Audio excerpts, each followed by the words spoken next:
Yo, Habibis. Welcome back for another Siege of Tea. I feel like I've just been releasing these videos non-stop for you guys. The last video we did talk about soul cadence and what I believe is the meta team for most people to run easily. Obviously, chaotic would have been very good there, but Watcher is just the easiest route.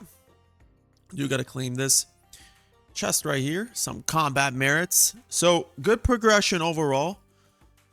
We are now hitting the bosses aggressively everywhere.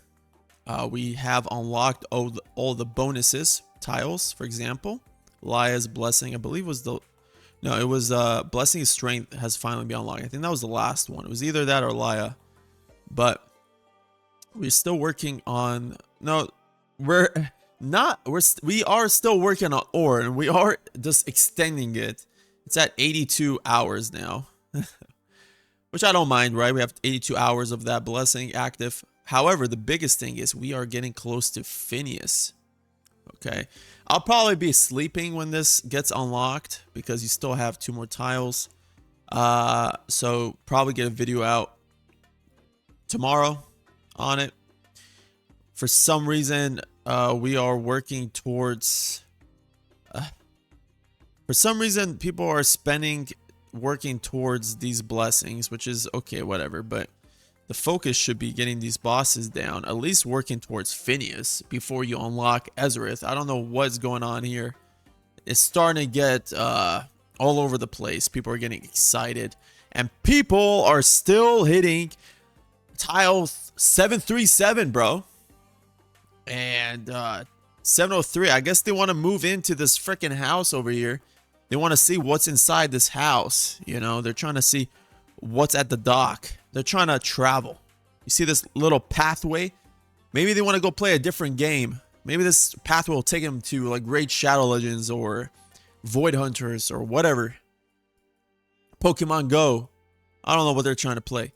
But yeah, this is the update so far. We having people do some random stuff, but you know, we're working on Soul Cadence and Twinfiend for the moment, and I guess other people are working on other things.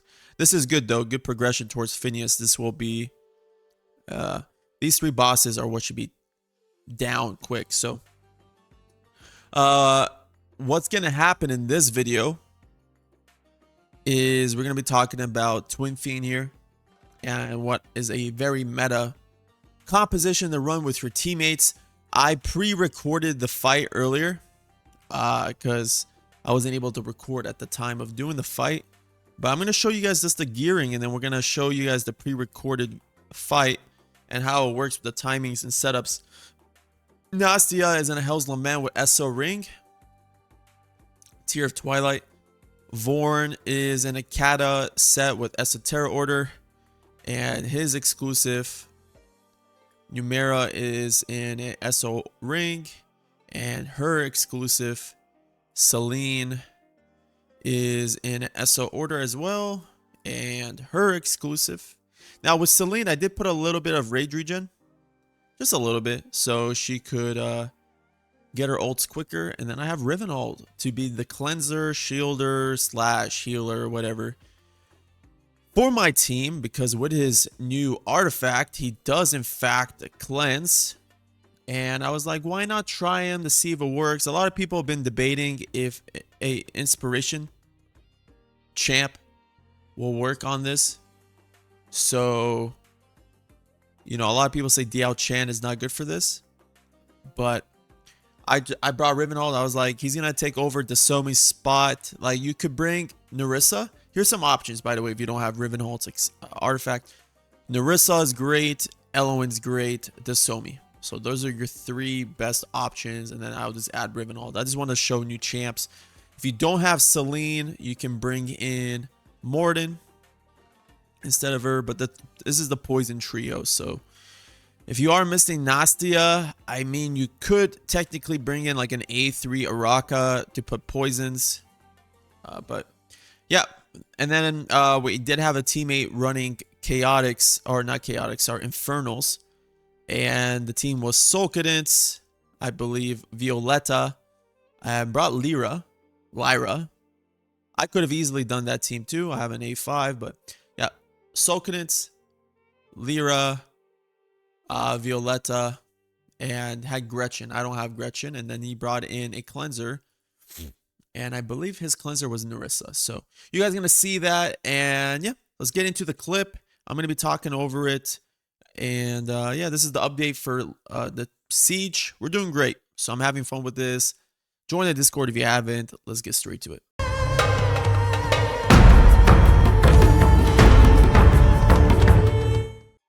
All right, baby. So this is the pre-recorded run.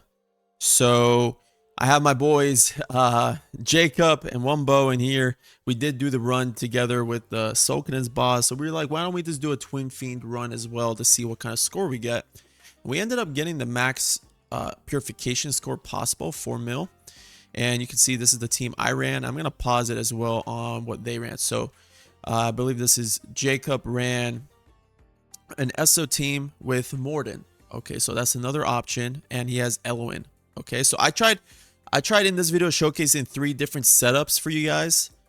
And then if we go to Wumbo in a second here, he has Sulcanance, Gretchen, Violetta, Lyra, and Nerissa. So 3 great options for you guys to run on your end.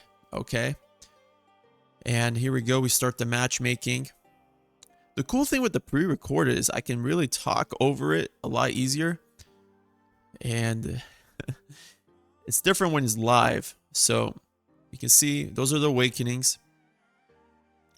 So it's very hard to coordinate this with random players. So make sure you guys are doing this with teammates or clanmates. If you have a Discord with each other, it's a lot easier. We just took us like 5 minutes just to know where we placing champs. And you're going to see that I placed Rivenhold. I placed Numera first, right? So my Numera got the inspiration from Rivenhold. And then Violetta got the inspiration on Wumbo's side here. You see I place Rivenhold in the corner here because it will assist the whole team. The only person on my team that was not in range of this was Vorn, and that's because all the tiles were filled up. You guys can try to figure out a different way to do this instead of the way I did it. But I had Rivenhold here in this corner. There we go. Then I have Celine right in front of Numera. You can see Nerissa's placement is decent. Maybe if it was in this corner facing right, it can have more, and I could have placed my Vorn. But you can see I placed my Vorn there, and then I placed Nastia right in front. Okay, and you're gonna see everybody else's champs.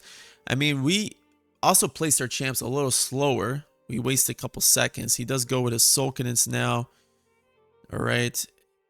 And then you can see that we did place our champs a little slower. So then he goes ahead and places his Numera. He places his Gretchen. Places his Eloin right here in the middle. Okay. And then there goes Lyra. The problem here is my Vorn had to be in a healer's range. So really, realistically, the best... It's kind of tough getting everybody in the range of the healers, right? Because if Vorn is in these 2 corners, he's not in Eloin's range and not in Nerissa's range. Unless Nerissa faces up. Probably if Nerissa was facing up, this would have been a lot better, but it's all good. It really doesn't matter. Vorn is not going to do the craziest amount of damage, but it does help a little bit. So maybe you guys want to adjust that on your own. And then you just press autocast. That's the cool thing about this one. Honestly, the other boss, Sulcanance, was an autocast beside Wukong. Wukong, we were manually ulting here. But you can see very good synergy with the champs we used. For sure, if we all used SO, we'd probably get a higher score. You're going to see that Infernals really didn't do that much compared to the SOs. But we are... does move in here. Rivenhold does in fact work. And you're going to see my damage stats at the end. It was pretty good. And he does he does cleanse with his artifact now, which is very nice. So it does give us another option, right? Obviously, if I had brought in a Dasomi, I could have put my Vorn there, but I do like Rivenhold, and it's cool showing off different champs in game modes. It's not like the most, you're not always using the same champions. Like, okay, you have to use Narissa, you have to use Elwyn. Like, I'm using Selene here and Rivenhold, which are two unique champs, right? You don't see them, you don't, maybe Rivenhold nowadays, but you don't really see Selene in a lot of content.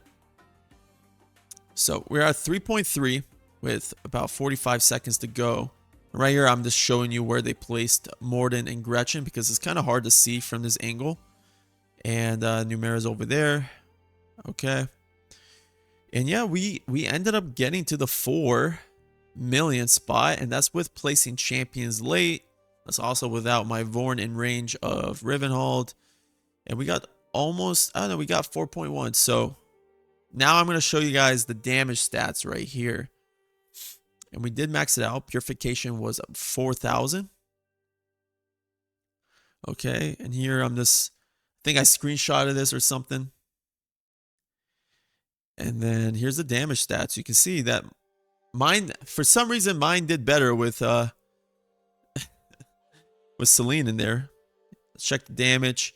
You can see Selene was last. Vorn was basically tied with Selene, almost there, 10 mil. But Numera did all the work. Okay. And even Rivenhold did a little bit of damage. So there is Jacob's team. Morden did decent. But then we go to check Wumbo.